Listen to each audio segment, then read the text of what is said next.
Alright, please check out this AMV or upload. This was the AMV to define my level of rap training when it came to Juvenile and Fabulous. What happened during this time was COVID was just announced. It was when my made decisions at 25 or 24 was just ending.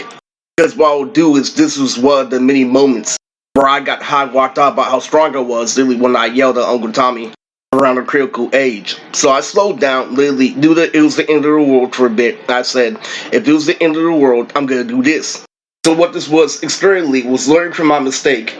Scientists at NASA don't understand, especially if they're Indian, because I made the same mistake on purpose.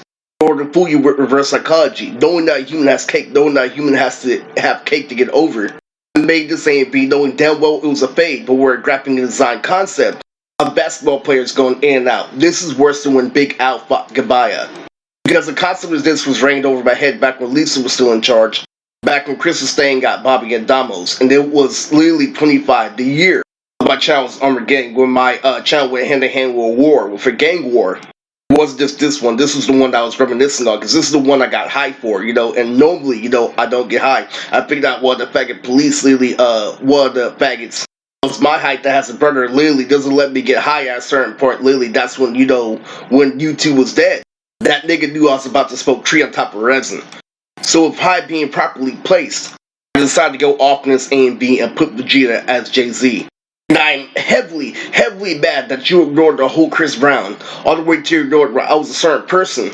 And this specific logic, especially, was when I was so mad, literally, at finding Uncle Tommy one dead.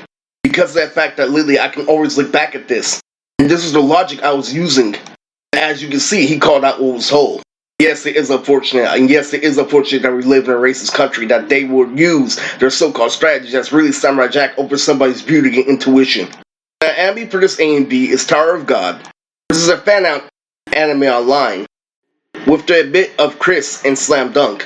So anyway, the whole story behind this was literally later on that night, Chris watched that AMV. I still had the advantage of Lisa. I heard him like Piccolo and Kami on the lookout, from far over 1,000 miles away. He put Vegeta as Jay-Z? That's a mastermind. And Bobby, Dominique, talk about all the Barry Bonds. I was like, I don't care, this nigga Eric's kiss clear. And then later on that night, Chris took a beating. It's a very impactful, AMV, a very big story back in the day, back when my channel first blew up. But you have to understand, this was the only AMV I made, literally that year of 2020.